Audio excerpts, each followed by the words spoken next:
Assalamualaikum warahmatullahi wabarakatuh. Saya sedang bersama dengan guru kita, sahabat kami, senior saya di Al-Azhar Kairo Mesir, Al-Mukarram, Tengku Ustadz Damanhur Abbas. Jangan lupa ikuti kajian beliau. Yang tidak bisa, jangan ketinggalan ikuti kajian online beliau di channel Ustadz Damanhur Abbas Official. Subscribe, like, share, and comment.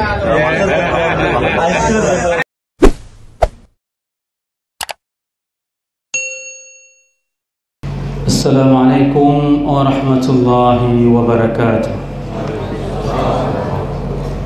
Alhamdulillah bi ni'matihi tatimmus shalihat wa bi fadlihi tatanazzalul barakat. Asyhadu an la ilaha illallah lahu da'watul haqq harisun 'alaiha wa awjaba tabshiri biha wa takum minkum ummati yad'una ila al-khair wa ya'muruna bil ma'ruf wa yanhauna 'anil munkar wa ulaika humul muflihun.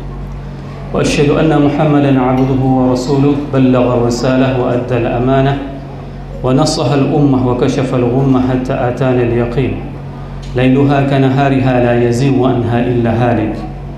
اللهم صل على سيدنا محمد النبي الأمي الحبيب المحبوب العلي العظيم الجهد وعلى أزواجه أمهات المؤمنين وذرياته وآل بيته وأصحابه أجمعين. Rabbi shrah li sadri wa yassir li amri wahlul 'uqdatam min lisani yafqahu qawli, amma ba'd. Para asatiz yang saya muliakan, ayah bunda yang saya cintai, dan bapak ibu jemaah salat Isya dan tarawih yang dirahmati Allah. Marilah senantiasa kita memanjatkan puji dan syukur kita kepada Allah yang telah memberikan nikmat iman kepada kita sehingga kita dapat melangkahkan kaki kita untuk melaksanakan salat Isya berjamaah sekaligus beriktikaf di tempat yang penuh dengan keberkahan ini.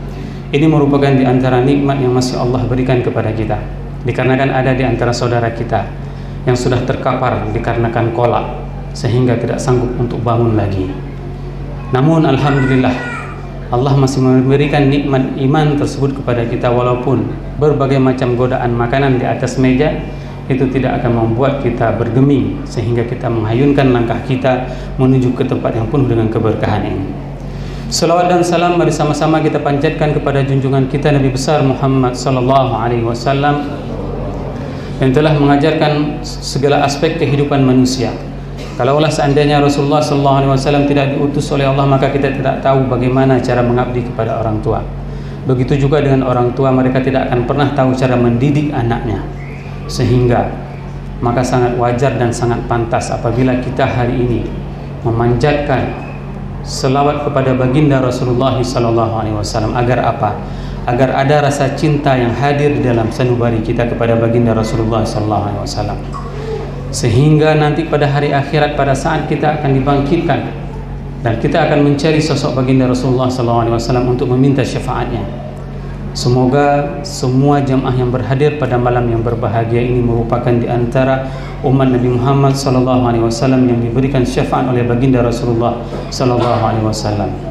Sekaligus disuguhkan air dari tangan mulia tersebut, di mana pada saat kita meminum air dari telaga Kautsar tersebut, la yatma'u abada, kita tidak akan pernah merasa kehausan selamanya. Allahumma amin.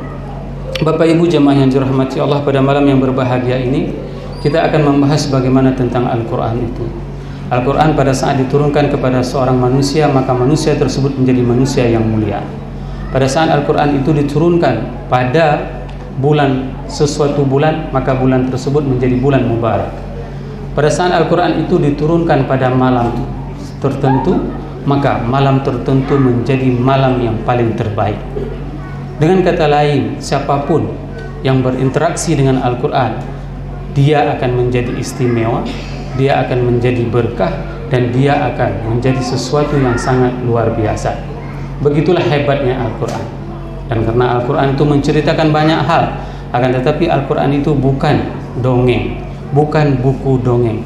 Sepertiga Al-Quran itu menceritakan tentang kisah, akan tetapi kisah-kisah tersebut bukanlah buku dongeng. Hal yang paling menarik pada saat Al-Quran menceritakan beberapa sosok yang terdahulu yang pernah hidup. Ada sosok yang paling saleh, ada sosok yang paling bejat. Sosok yang bejat yang pernah digambarkan di dalam Al-Quran itu adalah sosok manusia yang mengaku dirinya sebagai Tuhan. Semua tahu siapa sosok tersebut. kami belajar di negerinya, di Mesir. Sehingga kalau seandainya seseorang yang belajar di Mesir itu ada dua pilihannya. Dia mau mengikuti Fir'aun atau mau mengikuti Nabi Yusuf. Ini sangat-sangat terpulang kepada pilihan kita. Sosok Fir'aun merupakan sosok orang yang paling kejam di atas muka bumi. Bahkan kalau misalnya Bapak Ibu ada membaca sejarah, Fir'aun itu bukan satu generasi kerajaan dikuasainya. Indonesia baru mencoba untuk berupaya mengajukan pemimpinnya 3 periode. Itu pun belum berhasil, ya. Tapi Fir'aun itu mencapai 31 periode. 31 periode. Fir'aun yang berantam dengan Nabi Musa itu adalah anak Fir'aun yang ditarik janggutnya oleh Nabi Musa pada waktu kecil.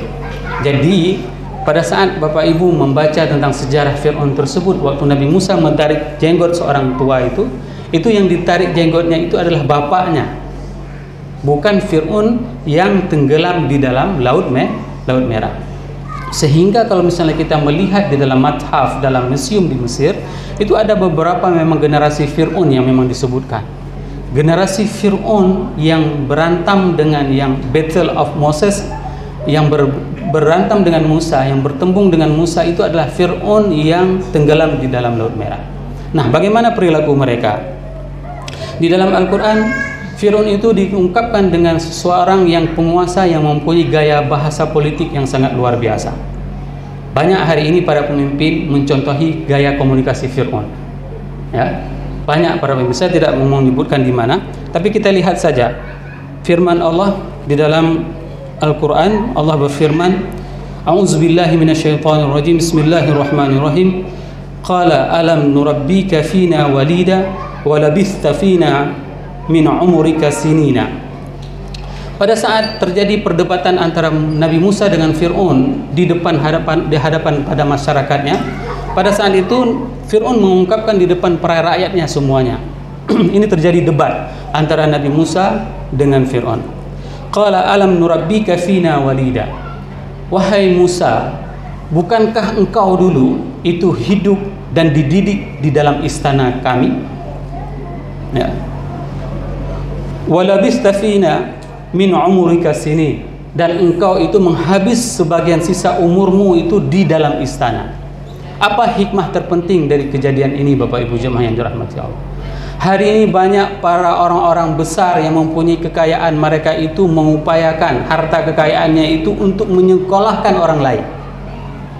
Ini yang paling banyak terjadi hari ini. Misalnya, ada orang kaya, dia memberikan jasa untuk sekolah, dia yang biayai. Dan ini terjadi di negara-negara. Mereka sekolahkan, dibesarkan. Begitu mereka pulang menjadi orang besar, maka ungkapan kata-kata yang akan diungkapkan oleh orang yang menyekolahkan itu adalah, yang mendidik itu adalah, Qala alam nurabbika fina walida wa labista fina min umurika sini. Inilah gaya cara bagaimana mengikat jasa seseorang. Pada saat dia disekolahkan oleh orang, lalu dia kembali ke negeri ini, pada saat tersebut dia sudah mempunyai pangkat yang tinggi dalam sebuah negeri, maka dia akan diveto, akan diatur oleh orang-orang yang menyekolahkannya. Tapi apa yang terjadi dengan Musa? Musa pada saat disampaikan seperti itu, dia tidak bergeming, dia tetap menyampaikan apapun yang diperintahkan oleh Allah. Dia tidak akan teringat, dia tidak akan mau terikat jasa dengan apa yang disampaikan oleh Fir'aun. Sehingga wa fa'alta fa'alataka allati fa'alta wa anta minal kafirin. Dan pada saat itu, dan ini adalah sebuah ungkapan yang sangat bertele-tele di dalam Al-Quran. Kenapa? Karena pada saat itu, pada saat Musa sedang melerai perkelahian antara orang Bani Israel dengan orang-orang Kipti, orang-orang Mesir kuno, maka apa yang terjadi? Musa itu mempunyai kekuatan yang sangat luar biasa, Bapak Ibu jemaah yang dirahmati Allah. Kekuatan Nabi Musa itu apabila dia menumbuk satu orang, itu bisa mati orang tersebut. Dan Fir'aun pernah ditumbuk oleh Nabi Musa itu terasa sampai dengan 40 tahun lamanya rasa sakit. Nah, kekuatan seperti ini hanya diberikan kepada Nabi Musa. Kita mau betapa di Goa Jepang selama 40 hari pun tidak akan pernah mendapatkan kekuatan seperti ini. Kenapa? Karena ini adalah mauhibah yang diberikan oleh Allah kepada Nabi Musa. mau betapa dimanapun, di Gunung Gerudung, mau betapa dimanapun kita tidak akan pernah mendapatkan kekuatan sebagaimana yang diberikan kepada Nabi Musa. Maka pada saat Nabi Musa meleraikan perkelahian antara Bani Israel dengan orang Kipti, apa yang terjadi? Dia tumbuk orang Mesir. Pada saat itu orang tersebut mati. Maka pada saat itu Fir'aun ingin mengintimidasi Nabi Musa dengan ungkapan apa? Wa fa'alta fa'alataka allati fa'alta wa anta minal kafirin. Fir'aun itu tidak menyebutkan apa kriminalitas yang dilakukan oleh Nabi Musa. Coba bayangkan. Fir'aun itu hanya mengatakan wa fa'alta fa'alataka allati fa'alta. Engkau telah melakukan sesuatu perbuatan di mana perbuatan tersebut yang engkau lakukan. Maksudnya seperti apa? Hai, rau kan jamun kena tong ka begak lagi kan? Nak begah lagi ya. Begak-begak rau ke. Inilah gertak gaya Fir'aun kepada Nabi Musa. Ente Musa jangan macam-macam. Dulu ente punya sejarah membunuh orang, tapi dia nggak bilang bunuh. Tapi dia ungkapkan dengan ungkapan kata-kata menurut para mufassirin. Ini adalah gaya bahasa komunikasi politik untuk agar Musa tidak lagi berdakwah mengajarkan ajaran agama Allah ini. Maka lihatlah bagaimana intimidasi pada saat seseorang menyuruhkan kepada jalan Allah. Pada saat kita mengajak seseorang itu, kaum kita untuk berseru untuk melakukan kebaikan, maka akan ada intimidasi. Sebagaimana tadi, amplop yang sudah disebarkan 200, masih ada intimidasi amplop yang belum balik. Kenapa? Karena mereka takut dengan ancaman-ancaman dari Fir'aun beserta para pengikutnya. Sehingga amplop itu belum balik hari ini. Tapi kalau seandainya mereka meyakini bahwasanya ini adalah bagian dari perjuangan yang dilakukan oleh Nabi Musa untuk menegakkan ajaran agama Allah, maka mulai besok amplop-amplop itu akan terbangan ke musala ini. Ini yang harus kita lakukan bersama. Apa pelajaran penting? Apa pelajaran penting bagi kita di saat ini ceritanya pada masa Nabi Musa, ya, berantam istilahnya, berdakwah melalui Fir'aun, dan apa hikmahnya kepada kita? Jangan pernah takut terhadap intimidasi para penguasa. Berapa banyak hari ini para penguasa saat mereka tidak senang dengan kegiatan kita, mereka akan mengancam semua aktivitas kita ini. Bapak Ibu jemaah yang dirahmati Allah. Selain itu, Fir'aun juga mempunyai gaya komunikasi yang memang luar biasa parahnya, di mana ada sebuah ayat. Pada saat Fir'aun itu ingin menjatuhkan mentalitas Nabi Musa. Bagaimana Fir'aun ingin menjatuhkan mentalitas Nabi Musa? Di dalam berdebat di tengah masyarakat yang ramai, Fir'aun itu memanggil kaumnya, di mana Allah berfirman di dalam surat Az-Zukhruf ayat 51 sampai dengan 54 yang berbunyi a'udzubillahi minasyaitonirrajim bismillahirrahmanirrahim wa nada fir'auna fi qaumihi.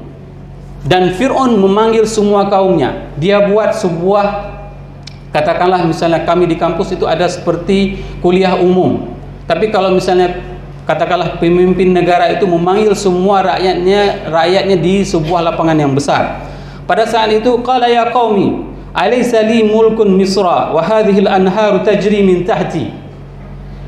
Dan dia mengatakan kepada kaumnya semuanya, wahai kaumku, alaysa li mulkun, bukankah aku ini raja? Fir'aun menanyakan kepada rakyatnya, padahal rakyatnya sudah tahu bahwasanya Fir'aun itu adalah rajanya.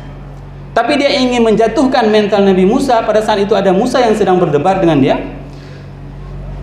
Dan dia mengatakan, bukankah aku ini raja kalian?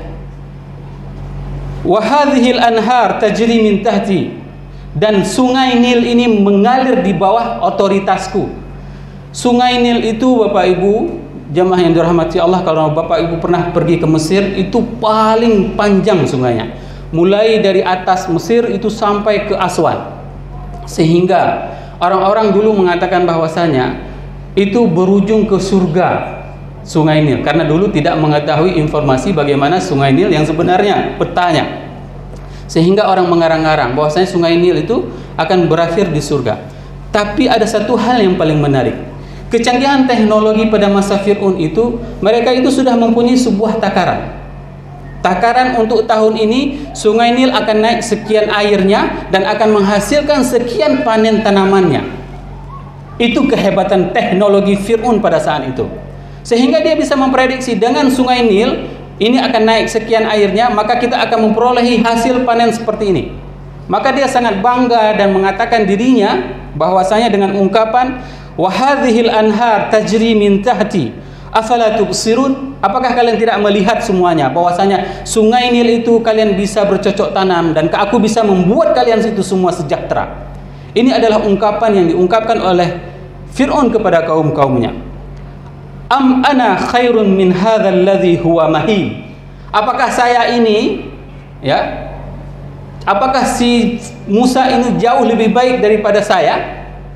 Ini adalah perbandingan yang membuat Nabi Musa itu akan down. Fir'aun membandingkan, siapa lebih baik saya dengan orang yang paling hina ini? Nabi Musa itu adalah salah satu nabi yang diuji dengan kemiskinan. Hari ini mungkin kalau kita ingin merefleksi tentang kehidupan kita, kita bukan nabi Bapak Ibu jemaah yang dirahmati Allah.